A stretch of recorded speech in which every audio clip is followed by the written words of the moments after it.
Hi hello friends, ఈరోజు మనం ఈ వీడియోలో వచ్చేసి నిత్య జీవితంలో ఉపయోగించేటటువంటి వర్డ్స్. నాకు నేర్చుకోవడం కష్టంగా అనిపిస్తుంది, నాకు వంట చేయడం కష్టంగా అనిపిస్తుంది, నాకు డ్రైవింగ్ చేయడం కష్టంగా అనిపిస్తుంది, నాకు తెలుగు మాట్లాడడం కష్టంగా అనిపిస్తుంది, నాకు హాస్టల్కి వెళ్ళడం కష్టంగా అనిపిస్తుంది. అట్లా మనసులకు అట్లా అనిపిస్తాయి కదా, అలాంటి వాటిని ఇంగ్లీష్లో మనం ఏ విధంగా సెంటెన్సెస్ ఫామ్ చేసుకోవాలనే దాని గురించి తెలుసుకుందాం. నాకు ఇక్కడ ఏముంది, కష్టంగా అనిపిస్తుంది, కష్టంగా అనిపిస్తుంది, కష్టంగా అనిపిస్తుంది. సో దీనికి స్ట్రక్చర్ ఏమొస్తుంది అంటే చూడండి, ఐ ఫైండ్ ఇట్ డిఫికల్ట్.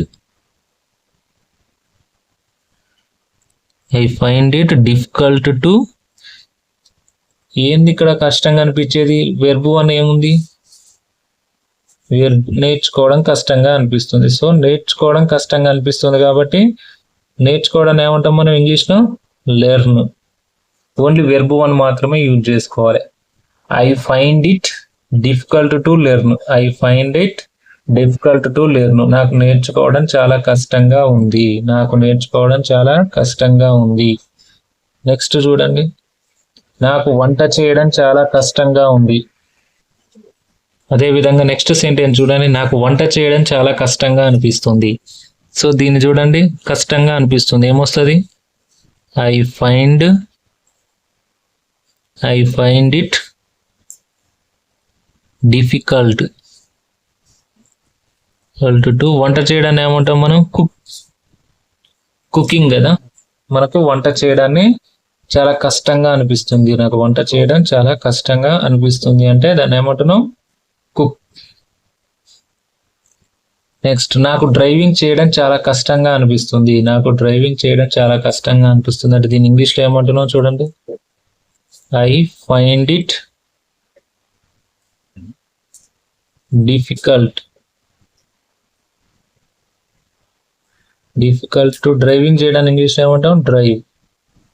నాకు డ్రైవింగ్ చేయడం చాలా కష్టంగా అనిపిస్తుంది.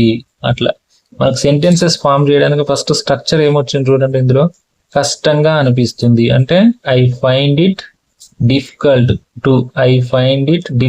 టు. మనం ఇంతవరకు స్ట్రక్చర్ లో గుర్తుపెట్టుకుంటే, ప్లస్ ఇది వచ్చేసి వెర్బు వన్ కదా, స్ట్రక్చర్ ప్లస్ వెర్బు వన్. ఇట్లా ఈ విధంగా మనం సెంటెన్సెస్ అనేది ఫామ్ చేసుకున్నాం అనుకో, చాలా ఈజీ వేలో ఉంటుంది.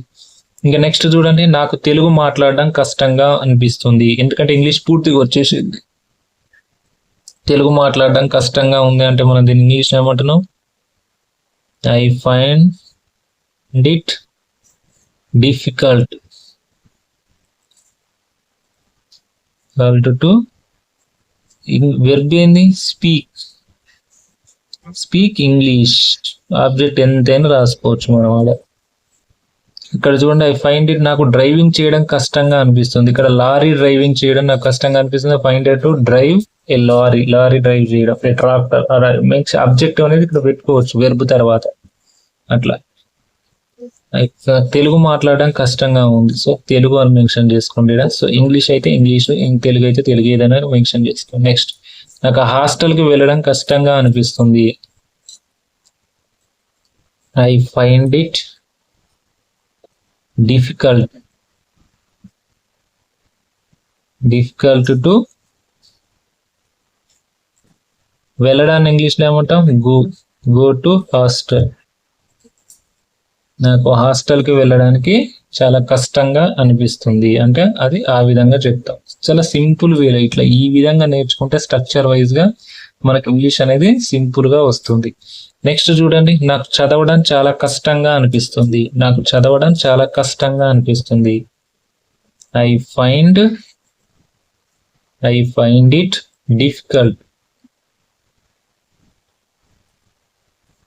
Difficult to. చదవడాన్ని ఇంగ్లీష్లో ఏమంటాం, రీడ్. నాకు చదవడం కష్టంగా ఉంది. రీడ్ బుక్స్ అంటే పుస్తకాలను చదవడం కష్టంగా ఉందంటే బుక్స్. ఆప్షనల్ గా మనం ఏదైనా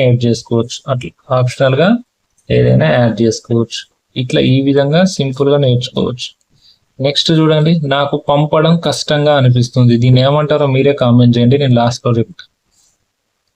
ఎవరు ఫాస్ట్ కామెంట్ చేస్తారో చూద్దాం. నెక్స్ట్ నాకు తినడం కష్టంగా అనిపిస్తుంది. నాకు తినడం కష్టంగా అనిపిస్తుంది. చూడండి, I find it difficult to తినడాన్ని ఏమంటాం మనం ఇంగ్లీష్లో? ఈట్. నెక్స్ట్ చూడండి, నాకు రావడం కష్టంగా అనిపిస్తుంది. రావడం కష్టంగా అనిపిస్తుంది. ఇంటికి వెళ్ళాం, హైదరాబాద్ నుంచి మన విలేజ్కి వెళ్ళాలంటే కష్టంగా అనిపిస్తుంది, అట్లా అంటాం కదా. Find it difficult to come. రావడం నాకు కష్టంగా అనిపిస్తుంది. రావడం నాకు కష్టంగా అనిపిస్తుంది. అదే విధంగా నాకు అమ్మడం కష్టంగా అనిపిస్తుంది. క్రెడిట్ కార్డ్ జాబ్స్ లో జాయిన్ అయినాం, క్రెడిట్ కార్డ్ సేల్ చేయాల్సి వస్తుంది. అంటే ఎవ్రీడే 1 or 2 టార్గెట్స్ ఉంటాయి. సో సేల్స్ అనేది చాలా కష్టం. టఫెస్ట్ జాబ్ ఏంటి కూడా సేల్స్ సంబంధించిన జాబ్. ఎందుకంటే సేల్ చేయాలంటే పర్సనల్ లోన్ సేల్ చేయాలన్నా ఒక కస్టమర్ కి పర్సనల్ లోన్ ఉంటుంది, క్రెడిట్ కార్డ్స్ ఉంటాయి. ఇవన్నీ తీసుకోవాలంటే ఇబ్బంది. మనం వచ్చిన లోన్ రికవర్ చేసుకోవచ్చు, కానీ ఏదైనా సేల్ చేయాలంటే చాలా రిస్క్ తో కూడుకున్నది. సో అవసరం ఉంటుంది, బట్ తీసుకోవాలంటే కష్టం. తీసుకున్న దాన్ని ఎట్లా చేసాను రాబట్టు. Recovery is the easy process. అట్లా నాకు అమ్మడం కష్టంగా అనిపిస్తుంది అంటే I find it difficult to అమ్మడాన్ని ఇంగ్లీష్ లో ఏమంటున్నాం మనం? సెల్. అదే నాకు కొనడం కష్టంగా ఉందంటే ఇక్కడ ఏమొస్తుంది? బై. ఇక్కడ బై వస్తుంది. అదే విధంగా నాకు ఇది చూడండి, నాకు పంపడం కష్టంగా ఉంది. నాకు పంపడం కష్టంగా ఉంది. దీన్ని ఇంగ్లీష్ లో ఏమని రాస్తున్నావు? కామెంట్ చేశారా మిగతా వాళ్ళు? I find it difficult to పంపడాన్ని ఇంగ్లీష్లో ఏమంటాం? సెండ్. నాకు పంపడం కష్టంగా ఉంది. I difficult to send. పంపడం నాకు చాలా కష్టంగా ఉంది. మనం జస్ట్ ఇట్లా నేర్చుకునేది ఏం లేదు, జస్ట్ వెర్బ్ మాత్రమే చేంజ్ చేస్తున్నాం. సింపుల్ గా వెర్బ్ మాత్రమే చేంజ్ చేసి క్వశ్చన్ మన సెంటెన్సెస్ అనేది ఫామ్ చేస్తున్నాం. మనకి స్ట్రక్చర్ వచ్చేసి I find it difficult to, I find it difficult to, I find it difficult to, I find it difficult to. ఇది మాత్రం మన స్ట్రక్చర్ ప్లస్ వెర్బు అని ఏదైనా పెట్టి మనం సెంటెన్సెస్ అనేది ఇలా ఫామ్ చేసుకోవచ్చు. ఇట్లా ఈ విధంగా మనం ఫామ్ చేసుకుంటే ఇంగ్లీష్ అనేది చాలా సింపుల్ గా అర్థమవుతుంది. సింపుల్ వేలో మనకి ఇంగ్లీష్ అనేది రావడం జరుగుతుంది. సో మనకి ఇలాంటి ఇన్ఫర్మేషన్ వీడియోస్ కోసం అయితే మన ఛానల్ని సబ్స్క్రైబ్ చేయండి, లైక్ చేయండి. ఇలాంటి చాలా ఇన్ఫర్మేషన్ వీడియోస్ ఉంటాయి. కావాలంటే ఒకసారి మన ఛానల్ని చెక్ చేసుకోండి. మన ఛానల్ నేమ్ వచ్చేసి Sri Ganesh official. Please subscribe and like and share. ఈ వీడియో నచ్చితే మీరు లైక్ చేయండి, షేర్ చేయండి, కామెంట్ చేయండి. Thank you.